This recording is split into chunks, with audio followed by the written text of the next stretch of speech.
Good afternoon, everyone. This is Ryan Pichetti, and I'm back for another episode or installment of our Avon Update in 8. I'm working through the process of getting ready to share my screen, so we should be ready to go. This is the episode for September 3rd. We'll be opening school for students on September 9th, and we're really excited to have the students return. Even though it's going to be in a different kind of opening, we're excited to be working with our students again. Our mindset continues to be BPFP.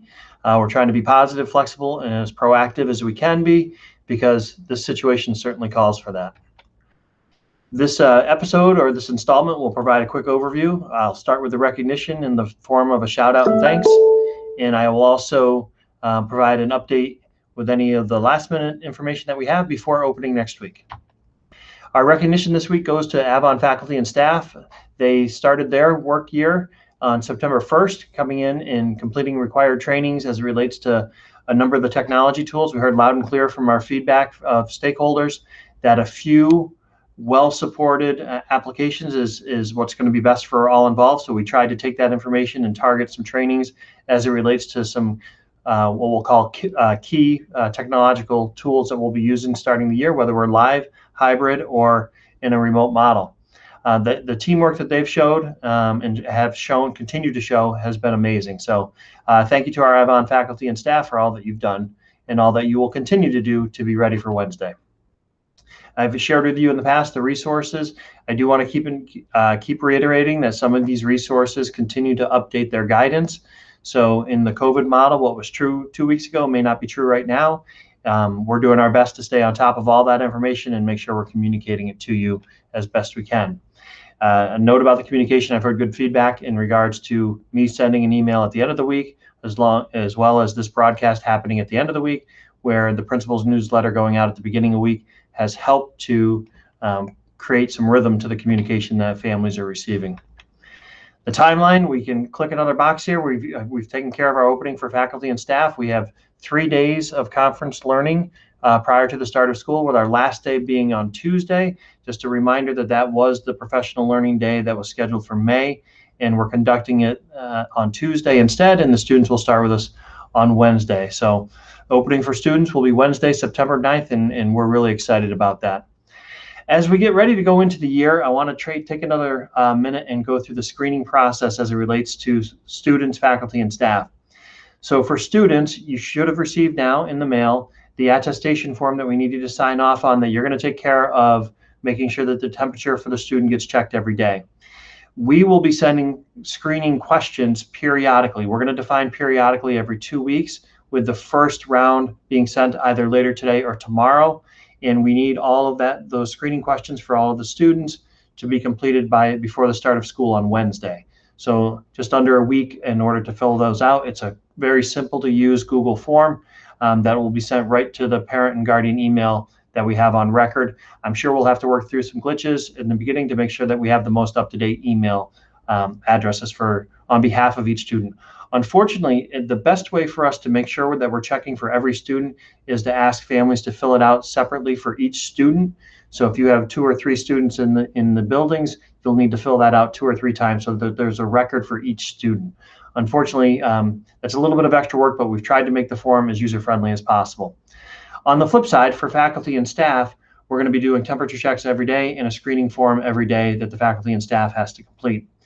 There still continues to be some additional guidance coming out in terms of how schools have to respond if there's a suspected positive COVID. So if a screening reveals potential screening for acute COVID-like symptoms, what we have to do continues to be updated. So in the last 2 weeks, I've received different flow charts from Livingston County, from Wyoming County, and also from Monroe County in terms of what that flow chart and what that process will be.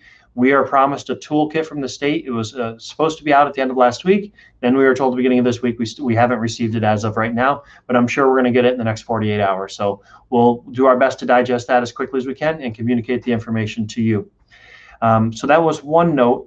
The second is, as it relates to screening for students who may have asthma or may have a cough or some sort of existing medical condition, the best thing that you can do to help us and to have the most accurate screening process in place as we can is to try to get us something in writing from your pediatrician or from your care provider, if we don't have it already, please send us something that gives us the full, complete medical picture for your child. It'll go to our health office, and it'll help them in the event that we have to do some sort of assessment to determine if something is a result of an existing condition, so it'd be labeled as a possible comorbidity, or if the symptoms that we're experiencing are more possibly acute COVID-like symptoms. So anything that we have, any documented information that we have on record in our school health offices would be greatly appreciated, and I think would be in the best interest of students and families in terms of helping us to inform our screening process, as we're going to do the best we can with this. Thank you for that. I want to talk briefly about our faculty and staff opening ceremony. We're going to welcome officially opening ceremony will take place on September the 8th at 8 o'clock Tuesday, and we're going to do it out in the athletic stadium. The brief overview is going to be a welcome from me. There's going to be a Board of Education recognition ceremony, and I'm also going to deliver a superintendent message for the start of the year before we move into the rest of our scheduled day of learning and preparation for our students. So we're planning, weather permitting, we're planning to do this in the athletic stadium, but just a quick note to the community that the stadium will be closed for preparations and cleanup from 7 a.m. on Tuesday to 9:30 a.m. on Tuesday. So thank you very much for that. Athletics, I'll touch on this again. This continues to be getting some press. We may begin our athletics on the 21st of September. There are different rules for different sports.